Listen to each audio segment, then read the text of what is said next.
coming straight from Hollywood, in front of the Chinese Theater. We want to bring you the next episode of Candid Conversations. And this one is very special to me because it showcases the work of my friend Ric'Diculous, who is an artist. You saw him in the last show in Fairfield, in the Bay Area, at the car show with Jose Canseco, getting an autograph and walking the show. But now we're about to get into who he is, what work does he do, the relationship that we have. And for those of you who are saying that sports stars are dipping, where should I put my money? I'm about to show you a great option, sports art. Let's get it.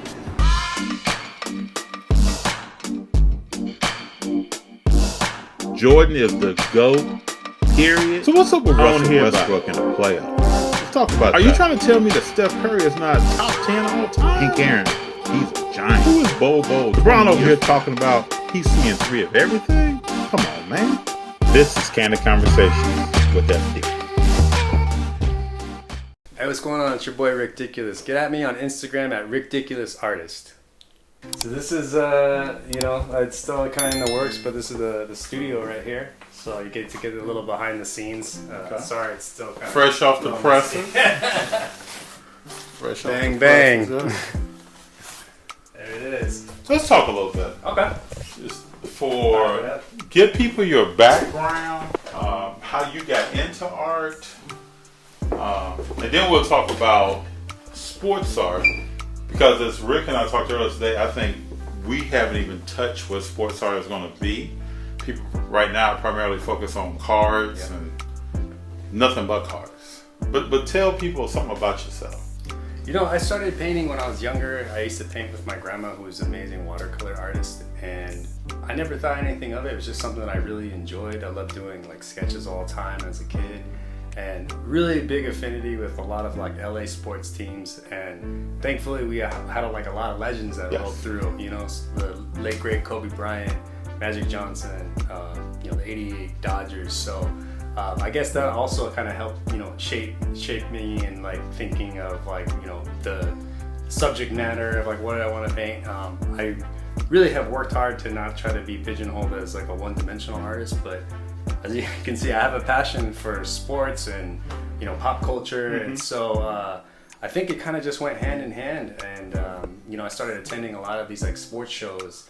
And, I would see a lot of jerseys, a lot of balls, but I wouldn't see that much of like one-of-one kind of stuff. So I really started focusing on trying to get like more rare things, you know? So, I get to see, I got this like OG Magic newspaper, from his rookie season or that rookie game. And then I had him sign that one because I felt like it was a little bit more different. But then I started evolving, and then, all of a sudden the painting started coming along.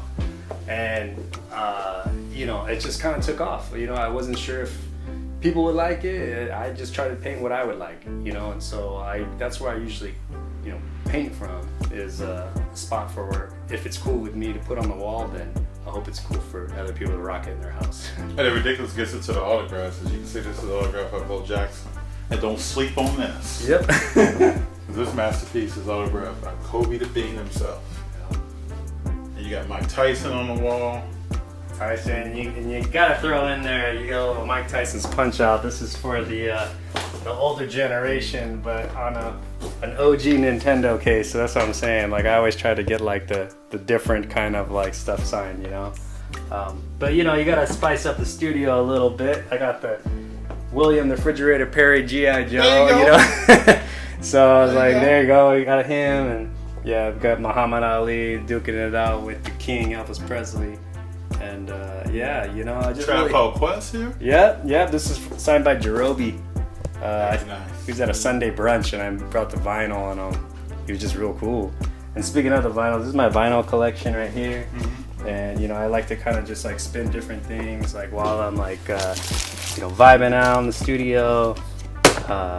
As you can see, I got the Slick Rick. But it kind of depends on what mood I'm in, If you want to do like a Kendrick Lamar type of mood, or you want to do some beats, you got Jay Dilla.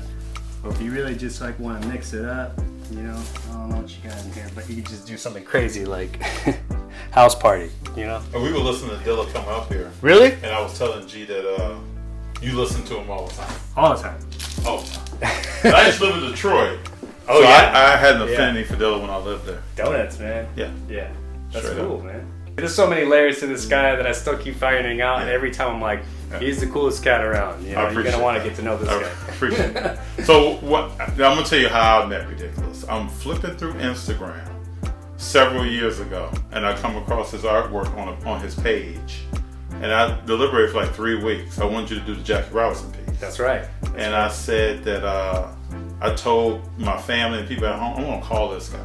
So I'm walking in the mall. I had an appointment with him to talk to him, and what I would appreciate about you a lot too is the business side. Okay. So you're an artist, but when someone should call you at a certain time or you have an appointment, you expect for them to, like you should. Mm-hmm. And so I called him and talked to him about, before I even talked to him about the art piece that I wanted to talk to you about, I talked to you about how you make frames, how do you treat your canvas, what kind of paint do you use? Remember we went through all that for like 35, 40 minutes. Oh yeah. And then you asked me, well, do you paint? Mm-hmm. So for everybody out there, I do not paint, but I've had a passion for sports art since the mid-90s when I was in college. And I was fortunate enough, if Damon Bain is watching this, so hopefully one day he will. He was my roommate in college. We also went to high school together. He was an art major. So I used to track along with him to the studio and watch him stretch frames, make them, treat his canvas and all that. And that came out in our conversation when we started. So you knew I was serious about what I was talking about. Oh yeah. I was like, he knows what he's talking about. That's right. And the questions that how you answer them let me know that you're somebody I could work with. I appreciate And then we started talking about the Jackie Robinson piece and how we wanted to look. And you broke your foot off in that.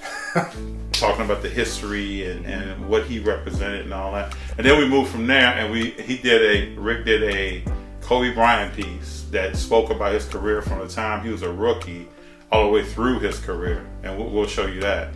And he also did a Hank Aaron piece that is kind of near and dear to my heart. I called you up, said I need this in about 6 weeks.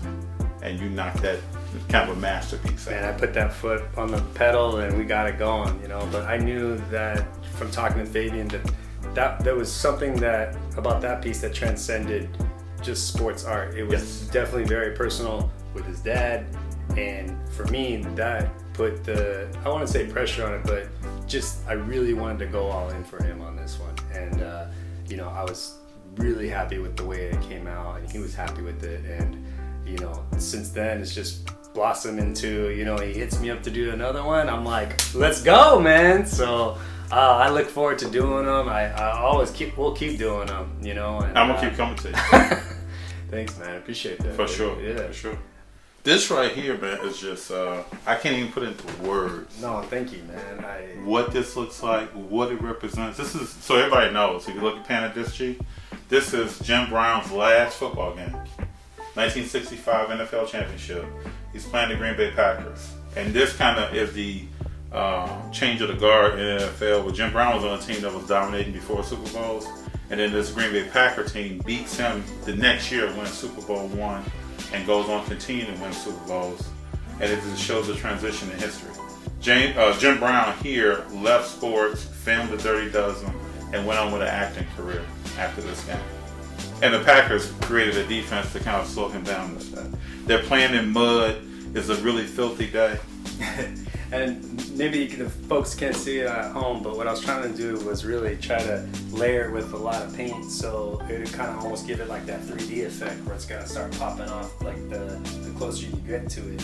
And the idea behind it, what I was going for was the crowd noise and, you know, all the stadium, but then it kind of just starts to drown out at this exact moment and starts to get a little bit like quiet, and everything is like focused on just Jim running with the ball. And yeah, I really had a fun time with this one. I got like 6 people that can't wait to see this. Oh man. That's like, Oh man. I really appreciate it, you know, like I said, like you always are cool with giving me time on it, and you know, I always will try to like come up with like new ideas for you. I don't want it to be, you know, stale or, you know, the same old, but I'm happy that you allow me to find the creative process of it too. well, that's what the cool thing is. Like you and I talk about, oh, I'm kind of thinking this, and I'm thinking that. But you just put your touch on everything that you do. And like I walked in here, but I don't know what this room was like. But I do know that it's going to be way beyond anything I ever thought about. And when we talked about you using color, because if anybody's seen this scene, it's a black and white photo. And the way you use color here just brings depth to it. And even the paint running here. I mean, there's just different things that you pull out of it. And there's a crowd there, but it's not a crowd. Right, there. exactly. And it's a snapshot of this scene right here, what's happening. And there's so much movement here. You got guys trying to tackle him. Like you said, 21 is getting ready. You got legends over here on the sideline that are watching. It's the bomb, bro. Fabian is always the man. Like, he just lets me kind of like run with it, you know. So I feel like really like more myself when I'm able to just like take the cuffs off and let's go. So. And our relationship spans almost 5-6 years now. Yeah. It like that though. Yeah. It feels like it went by really quick. Yeah. No, this is great, man. I'm glad that you're happy with it. I appreciate you, bro. Yeah, man. Now you gotta find some wall space for it. We will. Eventually we will. Yeah. And I'm gonna send you some pictures. I know we talked about before, sending you pictures of it hanging. Eventually that will happen. Yeah, man. But I plan to have this stuff in my family forever. That's what's up. No, my kids, Junior, Robert, and Greg, they will have this. I talked to my father about this years ago. I talked to him about the players I wanted to get in what order. Nice. I've talked to him about you before. Yeah, did you? Yeah. Oh, man. So just so you know, my father started all this, man. And telling me about Jim Brown, who he was as a person, his him being an activist after he got through playing, and all different types of guys in sports, baseball, basketball, football, when I was really, really young. And he was the first person to support. We talked about today, Jose Canseco was the first autograph I got. Yeah. It was just good to see him today, but think back on how that all started. And he was the first person to walk the show with me.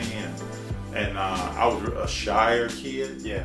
And he would push me to talk to people, tell me what to talk to them about. So when I approach people now and talk to them about stuff, that's always right. Yeah. It came from somewhere, and that's where it came from. I like that. Yep. Yeah. Because in 1965, my father was 21. Okay. Yeah, now I'm thinking about it, like with that Hank Aaron and this one next to each other too. Like, the bomb. What I plan to do is one day, hopefully, Lord willing, have a room like this. Yeah. Where you put your stuff up. Yeah. And you can turn the light off, and you can keep the temperature at a certain level around it, the humidity at a certain level, and then let the kids kind of come in. And I love how you do things, man. You got your stuff authenticated. You got your stickers. Thanks, man. Everything's legit and it's clean. Yeah, I'm big on that. And that's why I was like, don't look at this yet. You know, I'm still working on it. But like, yeah, like I wanted it to be, the idea was like almost like a hangout. You know what I mean? Like people come through, you know, and kind of like just relax, play some tunes, see some art, get inspired, you know. So. You got your Dennis Rodman over Got my there. Dennis Rodman, yeah. Joe Montana. What are the clinks there? Who was that? Aaron Donald. Oh, you got your AD. Did you Yeah. go to him when he was in LA? Yeah. Yeah, I went to the same time. Yeah, well, actually, no, I actually went to the practice. Very cool. And I just kind of wiggled my way in, and just like I bought these cleats, I found them at like Marshall's. Okay. And like they were the only ones there, but I liked them because they were like gold. Oh, bro. You know what I mean? Yeah. And so I was able to get Aaron Donald up at the front, and he's like, "Where do you want me to sign it?" I was like, "Anywhere, man."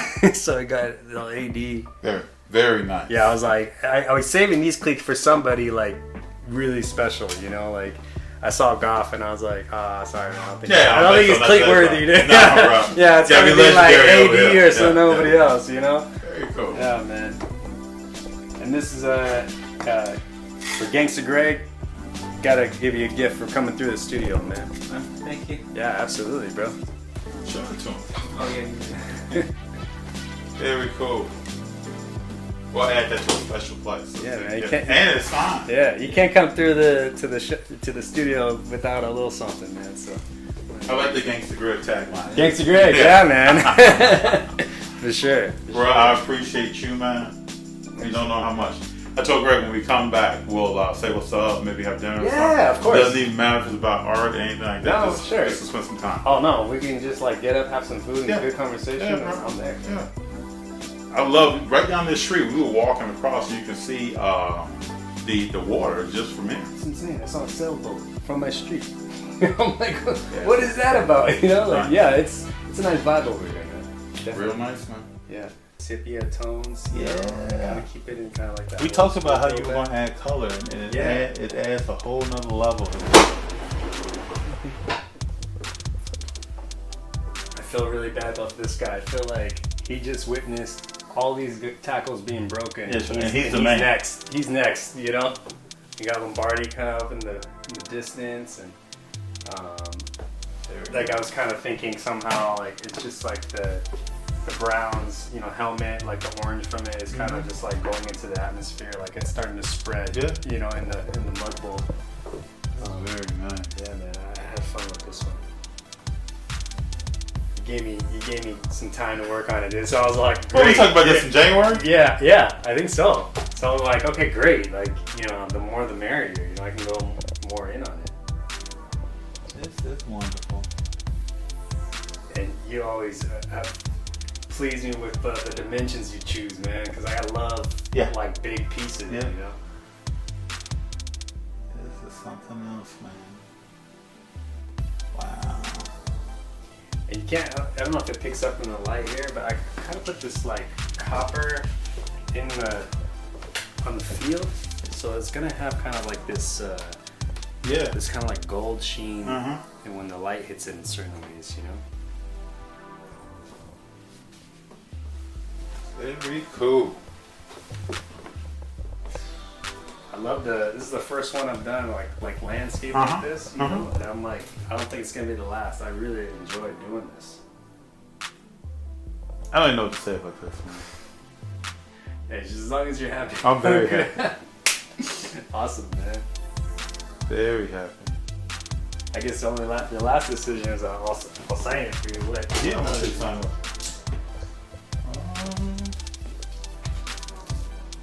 I think you should go with gold. Go. You know he did this right, Greg. I saw you looking at it. He did that. He did all this. Yep. Hold on, let me help you out. Thanks, man.